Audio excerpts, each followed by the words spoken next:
dizendo que o senhor está ouvindo.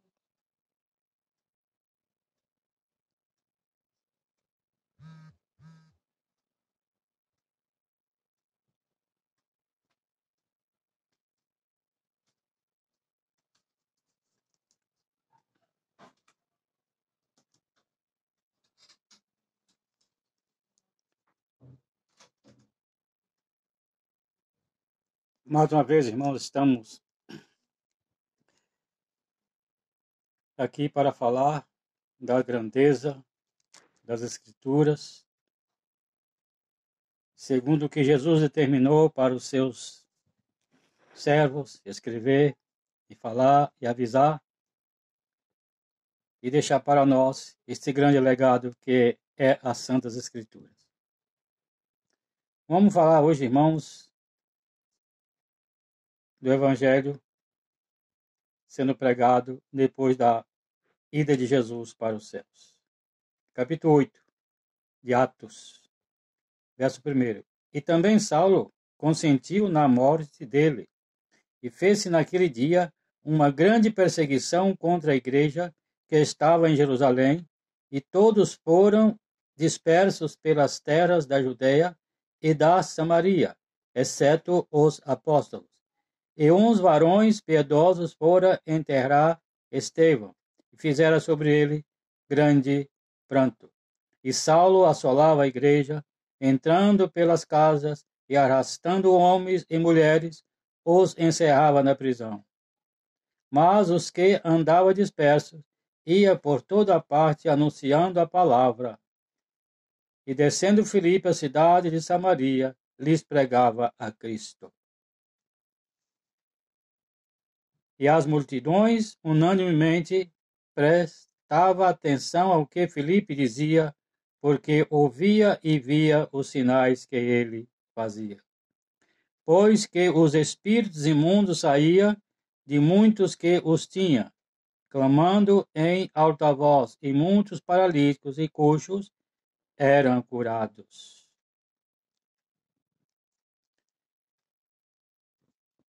Irmão, antes da ida de Jesus, da subida de Jesus para os céus,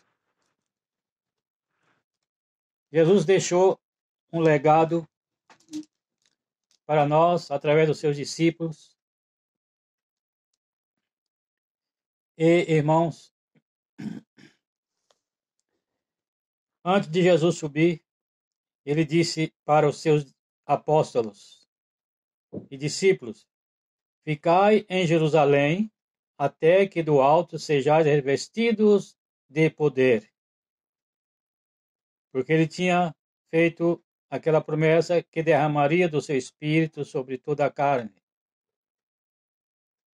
E os apóstolos estavam, quando eles vieram do monte, ficaram em Jerusalém, orando todos os dias, até que veio o Espírito sobre eles. E eles, cheios do seu Espírito, do Espírito de Deus, anunciavam o Evangelho, faziam milagres e curas. Mas eles estavam em Jerusalém. Eles estavam, porque Jesus tinha dado uma ordem: ide por todo mundo pregar o Evangelho a toda criatura. Quem crê e for batizado será salvo. Mas eles ficaram em Jerusalém. Eles não queriam sair de Jerusalém. Nós vemos lá no Velho Testamento, em Gênesis, quando os homens começaram a crescer e eles começaram a formar a Torre de Babel, porque eles queriam ficar todo mundo juntos ali. Os irmãos, vejam como as coisas são. Lá eles queriam ficar juntos, não queriam se expandir, que Deus deu uma ordem: crescer e multiplicar. Eles queriam ficar só ali, fazendo aquela torre que ia até não se sabe aonde, aquela cidade, como que fosse um prédio nos dias de hoje. Então Deus desceu e confundiu a língua deles, e eles se espalharam, que um não entendia o outro, e se espalharam, que não dava para entender um ao outro. E assim aconteceu, irmãos, em Jerusalém também. Os discípulos ficaram em Jerusalém, não queriam sair. E ali eles ficaram em Jerusalém. Receberam o Espírito, continuaram em Jerusalém. Mas Deus queria que eles saíssem de Jerusalém. Então aconteceu o que eles não esperavam. Eles não obedeceram à voz do Senhor. E assim conosco, irmãos, quando o Senhor fala conosco que nós não obedecemos, o Senhor manda algo difícil para nós, para que nós saiamos daquele lugar. O pastor Ronuiro, quando ele estava aqui no Tremembé, na Assembleia de Deus, na congregação, ele nos contou que ele dirigia um trabalho e tinha um irmão ali que ele sempre estava pedindo para ele: pastor Ronuiro, me dá minha carta. O pastor Ronuiro já dorme no Senhor. Ele: não vou te dar minha carta, não vou te dar carta nenhuma. Ele gostava muito daquele irmão, aquele irmão era um excelente irmão ali. E ele sempre pedia. E um dia Deus usou a esposa dele e disse para ele: meu servo, por que tu impede a minha obra? E ele começou a perguntar: o que eu faço? Eu estou impedindo a obra do Senhor em quê? E depois Deus falou com ele, ele entendeu que aquele irmão tinha que sair dali. E ele deu a carta para o irmão foi embora. E muitas vezes, irmão, Deus quer a gente em outro lugar, não quer ali. Porque a obra é de Deus, a seara é dele, o reino é dele. Então ele quer, muitas vezes, tira nós de um lugar para mandar para outro, e muitas vezes nós não queremos ir, porque ali está muito bom para nós, todos ali gostam da gente, e a gente não quer sair daquele lugar. Mas Deus, aconteceu comigo também. Eu não queria sair da congregação do Tremembé de jeito nenhum. Mas Deus, que muitas vezes, irmãos, nós criticamos muito e falamos mal dos pastores, que muitas vezes Deus usa o pastor para fazer algo contra nós, para que nós saia daquele lugar ou nós aprenda alguma coisa. Deus faz assim. Então, irmãos, para que eles saíssem de Jerusalém, Estevão teve que morrer. E Paulo teve que, irmãos, que perseguir a igreja. Porque Paulo era uma pessoa formada em toda a sabedoria dos judeus. Foi um homem formado aos pés de Gamaliel, conhecia as escrituras profundamente. Ele era um professor nas escrituras. Ele era um grande escriba, um homem muito sábio. E Paulo, como não tinha conhecimento, e a gente fica assim pensando, irmãos, Paulo sabendo, conhecendo as escrituras, e não tinha conhecimento de Jesus. Ele tinha um grande conhecimento das escrituras. Ele foi formado aos pés de Gamaliel, um professor em Jerusalém, e ele não tinha conhecimento destas coisas. Então ele começou a perseguir, levantou uma grande perseguição, e como diz aqui, irmãos, no verso 3, e Saulo assolava a igreja, entrando pelas casas e arrastando homens e mulheres, e os encerrava na prisão. Veja só, irmão. Como ele fala lá adiante, que muitas vezes ele obrigou os crentes a blasfemar do caminho, a negar a Jesus. Ele, irmãos, levantou uma grande perseguição. Mas os que andavam dispersos ia por toda a parte anunciando a palavra e, descendo Filipe à cidade de Samaria, lhes pregava a Cristo. Veja só, irmãos. Eles, irmãos, saíram de Jerusalém. Fugiram de Jerusalém por causa da pregação de Paulo. Jesus fez tudo isso para que eles saíssem de Jerusalém. E Filipe, chegando em Samaria, irmãos, uma coisa importante. Filipe agora chegando em Samaria, e descendo Filipe à cidade de Samaria, lhes pregava a Cristo. E as multidões unanimemente prestavam atenção ao que Filipe dizia, porque ouvia e via os sinais que ele fazia.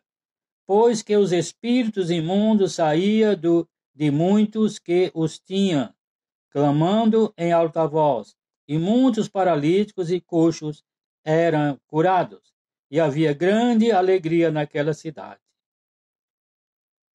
Havia grande alegria naquela cidade.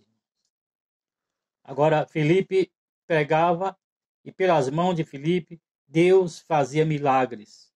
Deus fazia maravilhas, operava maravilhas pelas mãos de Filipe. Como era um simples diácono. Como era um simples diácono. A gente começa, irmãos, a meditar na palavra de Deus, a ler a palavra de Deus, a estudar a palavra de Deus, e ver que quando Jesus escolheu os seus para trabalhar com ele, Jesus não foi, irmãos, aos grandes de Israel. Paulo era um grande homem, mas Jesus não foi atrás dele primeiro. Tinha outros grandes homens, sábios nas Escrituras, poderosos nas Escrituras, mas Jesus não foi a eles primeiro. Jesus foi lá no mar buscar pescadores.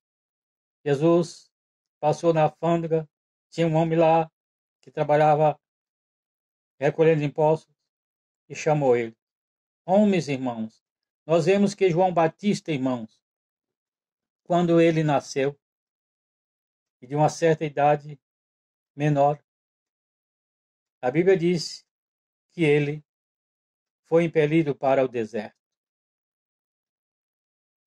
E ficou no deserto até os dias, e ele crescia, irmãos, e robustecia em espírito. E ficou no deserto até o dia em que ele havia de mostrar-se a Israel. Uma vez um irmão perguntou, estava num culto da mocidade, e o irmão perguntou, até o irmão Severino, ele perguntou para a mocidade, em que colégio foi que João estudou? E um olhou para o outro e não soube responder. Ele disse, irmãos, foi lá no deserto. João aprendeu no deserto. Mas tinha escola no deserto? Não, não tinha escola no deserto. A escola de João veio dos altos céus. A sabedoria de João veio dos altos céus, sua autoridade. Porque está escrito que João Batista vinha em espírito de Elias. No espírito de Elias. Não que Elias incorporasse em João, mas o espírito de Elias vinha sobre João para lhe dar autoridade, poder e sabedoria. Homem sem letras, irmãos. Homem sem letras. Porque Jesus disse que nascido de mulher não houve um como João Batista. Não houve, irmão, nascido de mulher. Então Jesus, ele não foi procurar os grandes, mas sim os pequenos. Para que aprendesse dele. Para que ninguém se exaltasse dizendo que Jesus chamou ele porque ele tinha sabedoria. Porque nós vemos lá, quando Deus foi para usar Moisés, Moisés teve que sair do Egito para ir para o deserto e ficou lá 40 anos. Esqueceu tudo que tinha aprendido no Egito. Porque Deus queria dar a Moisés sabedoria do alto. Deus era o professor, foi o professor de Moisés. Então Deus não precisa de sábios, irmãos. Deus precisa de pessoas que estejam na tua presença, que se disponha de fazer a sua obra, de abandonar e desprezar os prazeres desse mundo, as coisas desse mundo para servir. Nós vemos a respeito de Pedro, que Deus disse, tu és Pedro, e sobre esta pedra edificarei a minha igreja, e as portas do inferno não prevalecerão contra ele. E te darei as chaves. E tudo que ligares na terra será ligado no céu, e tudo que desligares na terra será desligado no céu. Nós vemos Pedro, irmãos, que recebeu tanto poder de Deus. Nós vemos aqui, irmãos, dois homens. Moisés, que recebeu poderes de Deus, para fazer maravilhas, operar maravilhas. Pedro recebeu o poder de Jesus mais do que todos eles para operar maravilhas. Um homem, irmãos, de mãos calosas. Um homem acostumado com o sol escaldante, o calor do deserto. Ele foi instruído por Jesus. Todos os seus discípulos, irmão, não tinham sabedoria em comum. Todos eles foram instruídos por Jesus. Entrou, irmãos, na universidade de Jesus, a universidade celestial, para fazer milagres. E nós vemos agora Pedro, irmãos. Pedro era tão poderoso em santidade que as pessoas colocavam camilhas na rua de Jerusalém para que, ao menos a sombra de Pedro, os cobrisse para que eles fossem curados. Agora nós vemos Pedro,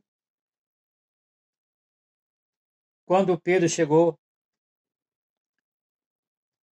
em um certo lugar, que ali estava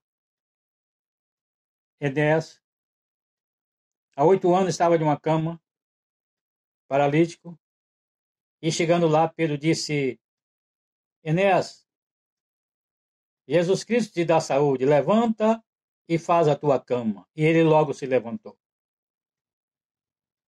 E todos ali, irmãos, aceitaram a palavra de Deus. E em Lida também havia, irmãos, uma discípula chamada Dorcas ou Tabita. Ela era uma discípula muito graciosa em Deus, que fazia esmola e tinha boas obras, e ela morreu. E lavaram ela e puseram num quarto alto. E quando os irmãos soube do que tinha acontecido, mandaram chamar a Pedro. E disse: Pedro, não demores, mas vem logo. Mandaram 2 irmãos buscar Pedro. E Pedro chegou lá, aquelas irmãs viúvas, ali chamou Pedro chorando e mostrou o que ela fazia, o que Tabita fazia para elas. Fazia roupas, irmãos, para ela. E ela chorando, mostrou a Pedro. Pedro subiu lá no quarto e mandou que todas saíssem. Ele ali fez o que tinha que fazer. Ele orou a Deus e disse: Tabita, levanta-te. E ela se levantou, sentou na cama, Pedro tomou pela mão e entregou aquelas mulheres viúvas. Tudo isto Pedro fez, irmão, pela graça de Deus.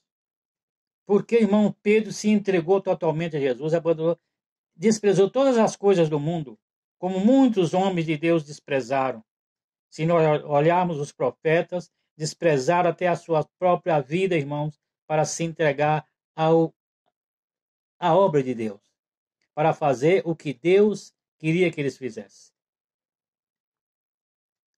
E Pedro ali está, estando ali, um centurião da chamada corte italiana, irmão, um homem poderoso, chamado Cornélio. Veja só, irmãos, aquele homem era um homem da alta corte, era um homem de confiança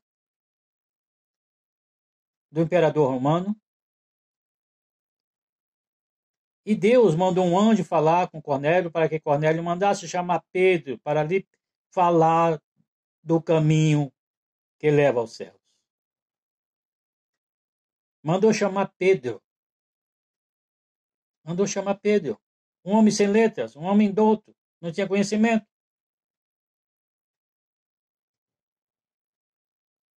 E Pedro foi até lá, irmãos. Foi até lá. E pregou a palavra para eles. Jesus não chamou um intelectual, não. Não chamou um catedrático, um universitário, não. Jesus chamou um pescador, um homem que foi pescador. Um homem de mãos calosas, acostumado com o calor do deserto. Jesus mandou que Cornélio chamasse ele para lhe instruir acerca do caminho. Porque o Senhor disse, o anjo chegou e disse: Cornélio, as tuas orações e as tuas esmolas são ouvidas diante de Deus. E o Senhor me mandou aqui para que tu mande chamar a Pedro para que ele te instrua a respeito do caminho. O caminho da verdade, irmãos. Este é o caminho. E Cornélio manda chamar Pedro. Pedro estava ali. E Pedro subiu no lugar alto para orar. Ele estava ali. Ele viu que do céu, irmãos, descia um lençol atado como se fosse um pano, fosse um lençol atado em 4 pontas. E todos os répteis da terra e aves do céu estavam naquele lençol. E a voz disse: Pedro, mata e come. Pedro disse: Senhor, de maneira nenhuma. Nunca entrou coisa comum imunda na minha boca. E o Senhor disse para ele: não chames por imundo aquilo que Deus purificou. A respeito dos gentios. E quando, irmãos, aqueles homens chegaram e procuraram a respeito de Pedro, procuraram quem era Pedro, Pedro desceu e foi conversar com eles. Então ali Pedro entendeu, irmãos, a respeito daqueles animais e aves do céu. Se nós olharmos, vou procurar, está lá no Velho Testamento, no livro dos profetas, a respeito dessas coisas. Um homem, irmãos, de mãos calosas, um homem sem sabedoria intelectual, foi, irmãos, um braço forte para Deus. 2 homens, irmãos, que atormentou a terra, Pedro e Paulo. Pedro e Paulo. Eles atormentaram a terra. Tanto que falaram de Paulo, eles disseram: tira um homem da terra que não é preciso que viva. Então, ruim que era Paulo para eles, porque Paulo lhes falava da verdade, do caminho da verdade. Irmãos, é assim, se nós quisermos, irmãos, buscarmos todas essas coisas, nós temos que nos entregarmos a Deus. Porque antigamente era assim. Mas hoje, irmãos, nós nos revestimos de vaidade e deixamos de lado o Espírito Santo de Deus para nos acomodar na vaidade. Na vaidade de entendimento, de sabedoria, que quando o homem vai estudar para saber mais das Escrituras, ele não quer a sabedoria de Deus. Ele não quer que Deus os guie, os dirija,